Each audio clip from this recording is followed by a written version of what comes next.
Society 3. I survived 4 startups with Axel Schulze. Now we are with Society 3 in our 5th. Yeah, it's the 5th right now. And I have to say, I really enjoy having you all with us. And I know how tough it is also as a startup to be at an event at 5 o'clock here. Because I know when you are going back home, you will sit in front of your computer again, and tomorrow morning, and so I really feel with you, and I'd like to thank you for joining us today. To make it very short, I'd like to introduce Axel. Axel, he is a serial entrepreneur here in the US, but also in Europe. 2 IPOs, 1 company, 5 billion in revenue, and Axel and I, we sailed and drive through the US, I think 2008, and we said, what are we doing here? And then we said, you know, there's so much going on in San Francisco, there is so much vibe here, so why don't we just continue? We don't want to retire, we really want to also give back to startups, to young entrepreneurs, what we learned in the past. And now we came up with the idea and say, hey, let's start with the accelerator. And we started this year in January. And I think, Axel, you have more to tell about that. Okay, happy to. Okay. All right, thanks a lot, Marita. Thanks everybody for coming. And yeah, so the accelerator, real quick, is all about traction. And I'm very happy how our own traction went, because it took 6 weeks to actually put together the first flight, as we call it internally. We have 9 great startups in the program. We have 37-ish applied for the next program, so we actually built traction ourselves, so that's cool. Before I start, I want to actually thank all of you. Okay? Yeah. I thank all of you for one thing, that you all helped put this actually together. You know, if you look at what's going on in terms of the numbers, we had, you know, actually thousands of mentions in the web. We had a couple hundred people who helped us invite others. Many of you I don't know, and many of you don't know me, but you knew somebody who said, hey, this might be interesting, or you heard it from, you know, from the crowd, basically. Okay? So this is an awesome contribution of you, because we haven't done anything to really promote this. So all it did for us is advocacy. We didn't do a mail shot, we didn't buy addresses, we didn't look around, we didn't have an advertising, not a single one. We didn't do anything on SEO, we didn't do any of that. We completely betted that you will get your friends in if you think this is interesting. And that is actually all about traction. You can do this the same thing with any of your product. No matter how complicated or how easy, how simple, B2B, B2C, B2 anything. You can do the same thing. And it didn't cost us a dime. And that's something which is kind of very deep in that whole traction movement. Meaning, use the connections of the connections and the friends. And if you don't, you will end up like the old companies who sell products differently. So today, 80% of business decisions, purchase decisions, decisions to go to an event are based on mentions and recommendations. Well, that means that 20% are depending on accidental sales, on just chance, or on, you know, kind of desires we can't really hardly measure. So if we know this, then we need to trust that mentions and recommendations is where to go in the future. So companies today still don't take this for real. They still advertise, they still cold call, they still SEO their websites to death. They're sometimes so hard to read because of all the SEO overhead. But if you trust in mentions and recommendations, you don't need to trust that people find you. You need to trust that people recommend you. And that has nothing to do with SEO. Which means companies work the old way for probably the next 5 to 10 years. Now, for you, This is a gigantic opportunity. Because if you take the new paradigm of working with friends and with networks, you can outperform pretty much anybody on your competition, no matter how big these guys are. And if you think about that you need to take on maybe a company like Cisco, you would say, oh yeah, give me a break, Cisco. Well, yes, you can. And trust me, you can. Just start with the first couple steps to get traction in that way, what actually consumers or users want and not what advertising industry is telling you. So here's an interesting situation. You probably have seen stuff like that. These are the new yellow pages. It's one way of doing advertising is in yellow pages. Now, the interesting situation is that 5 days after they are produced, about, I think the number is 93% going to trash. Which means there is a gigantic production, and advertising is driving it, and it goes straight to the trash. So how cool is that? Why do people do that? Anybody know why? Why is this even existing? Habit. Huh? Habit. By habit. Habits? I don't know. Huh? No, it's revenue. It's dollars, pure dollars. And this is how much it is. $23 billion of advertising go into yellow pages on a global scale, knowing that the stuff goes straight to trash or probably not knowing. This is the efficiency of advertising. And this is only one of many examples I don't have the time tonight, but the problem is that we know that this is not going to work, but we don't see any alternatives. So who of you is actually accepting reading advertising through your email inbox and look what's going on and click on that and, basically do something, respond something? Oh, nobody. Absolutely nobody? Meet up. Nobody, Joe. Usually one or two raise their hand. So who of you click, at least rarely, but once in a while, on the ads you see on your Facebook or anywhere in your world? Okay, you have 2, 3-ish, 4. Okay, 4 out of, I think we counted about close to 100 people. So that means 4% do, 96% don't. And now you choose to advertise on Facebook knowing the likelihood that people click is very, very slim. So now, this may be on the consumer side, and people say, well, on the B2B side, this is very, very different. Well, here in this chart, this is a typical company building, the upper levels, some executives, and whoever has been in sales knows, you look for the decision maker, for the budget holder, for the economic buyer. They have all terms for these figures, and this is your target audience. Now, who of you has been working in any kind of medium to large company in the past? Who worked in one of these bigger companies? Oh, okay, quite a bunch of people. So who of you believe that the decision maker makes a decision ignoring what everybody says internally and they just do their decisions?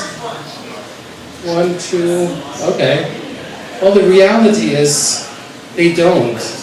I mean, if somebody wants to sell me a coffee machine, I remember these times, this was a couple of years ago, I ran a company, we were about, 60 people, and a new coffee machine was to be bought. Now, I was the decision maker, I made the signature and all that, but trust me, I didn't make the decision. There was a team, those guys who needed that machine who told me what kind of machine they need.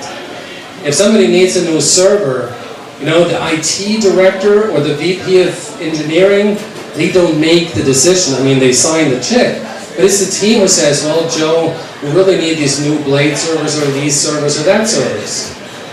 Which means also in an enterprise, the decision makers are not the guys on the top. They have experts within the organization who tell them what to buy. Now, for us, we need to realize that our world is driven by lots of people. And whether we call them consumers because they're personal buyers, or we call them consumers within an organization, in either case, it's a lot of people who actually make the decision and only a few who does the execution. Okay?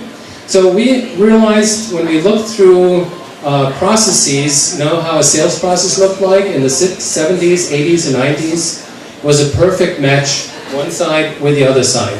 So there's a buying side and there's a sales side, and that matched perfectly. So if we flip through, because I don't want to go through the details, we'll see that in around 2010, the process has been broken. Because there was no lead generation anymore, people looked up stuff on the internet, they went to Google, and then they figured out what other friends said, and so forth and so forth. And at the end of the day, today's sales processes don't match the buying pattern anymore.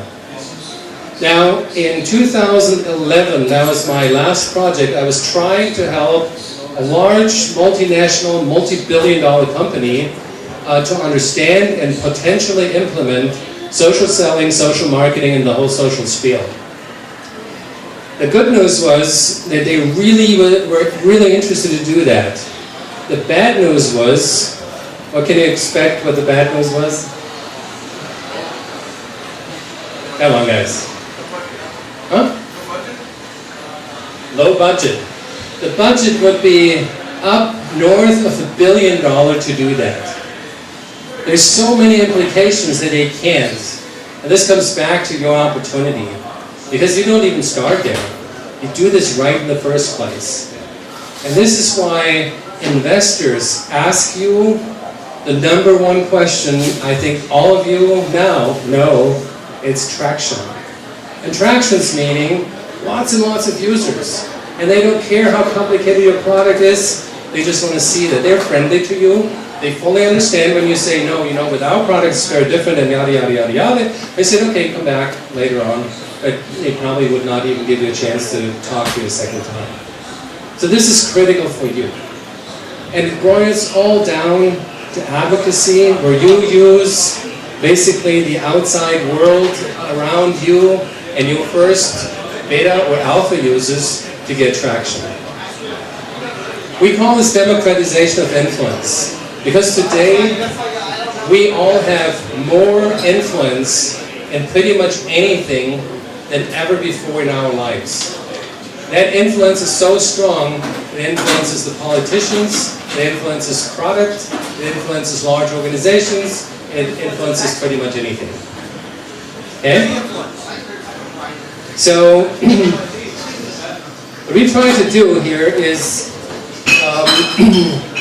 tell you or give you an idea why you will outperform pretty much any enterprise and any existing company.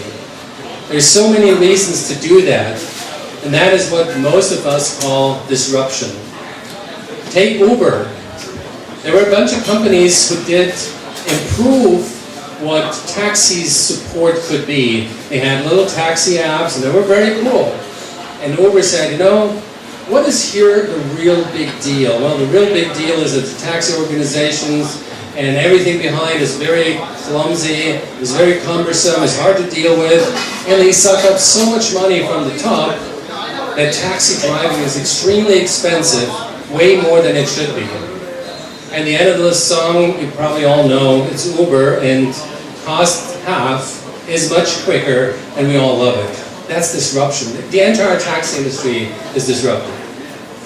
And this is where people put the money in those kinds of applications, in those kinds of solutions, and these are the $1 billion where many large investors get a $1 billion fund together, like here Siemens, for instance, a $100 million fund to do only one thing, disrupt production.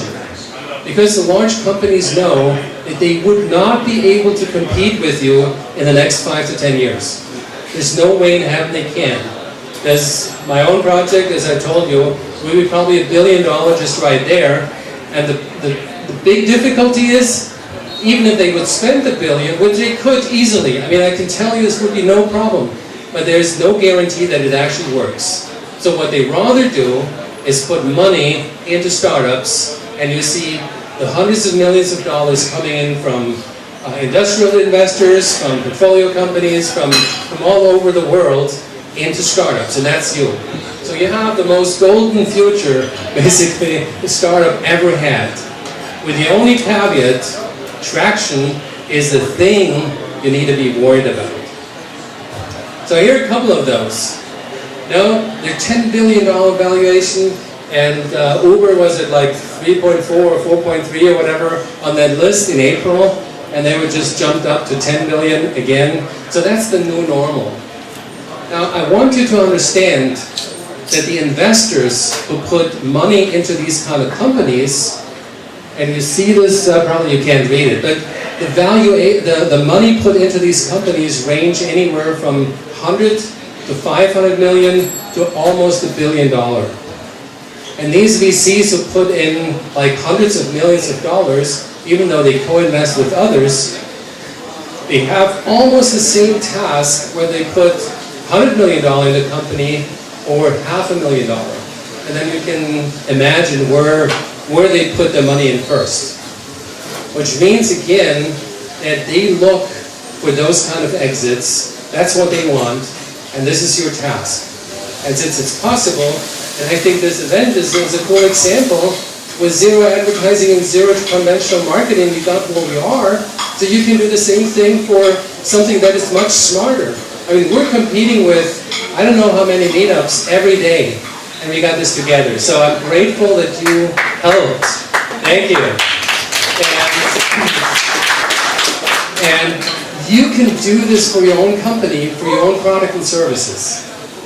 Okay? So, here's the sad part. This is a statistic I just got a couple of days ago, basically. I didn't want to put the percentage in, but the percentage is actually 80%. 80% of the startups won't get even seed funding due to lack of traction. And this is why we put this event together, because I wanted to know that A, is very simply possible, and B, is absolutely critical. You know yourself. Who was running around and trying to get funding, and you heard this, we need more traction? Startups. Okay, a couple of you. So, and that's the reality, okay? So, it's all about traction. And that's basically what we do as an organization, but I don't want to feature the accelerator here. I want you to be fully aware why traction is so important. And this is because it gives an investor market validation. If you say, okay, I have 5,000 users, that means 5,000 people, whether they're within a corporation or outside, doesn't matter, be validated that there's something in it. And if you get like a couple hundred feedbacks, then it tells them they even actually like what you're doing, or they don't like it, but this is what they want you to do in order to make them like it. It's also testimony for your communication and networking skills, that you actually can run out and do that. And the list is long, so I don't want to go through the entire list. So that's what we are doing, and that's why we put these meetups together, so that you can also share amongst each other what you guys did to gain traction, and where you trouble having traction, because traction is, unfortunately or fortunately, is the most important part. You have your product, you have your team, these are almost kind of set values. But what you need to get, and this is something which you have on your own hands, is getting traction. Thank you very much.